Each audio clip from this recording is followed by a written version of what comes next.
Onyx Philippines, pero halos himutin, kalbuhin na nila yung pinakabase dito ng BTK.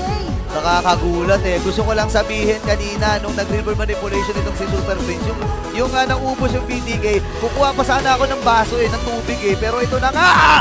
At ang plano ng panati ko ni Philippines, subusin na nga agad ng BTK at tapusin ang mabilisan itong mga si Shark. Sinalubog niya, pero mali ata siya sasalubungin. Triple kill para kay Kera. Buhay pa rin in Maniac!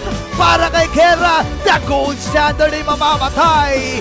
At ang tutuloy-tuloy para sa ating knockout stage, walang iba kundi ang Fnatic Onyx Philippines na nagpapaulan na ng mga kidlat. Grabe naman yun! Fnatic Onyx Philippines securing a 2-1 score laban dito sa Bloodthirsty Kings! Nahirapan man ang ating kababayan, mananatiling malakas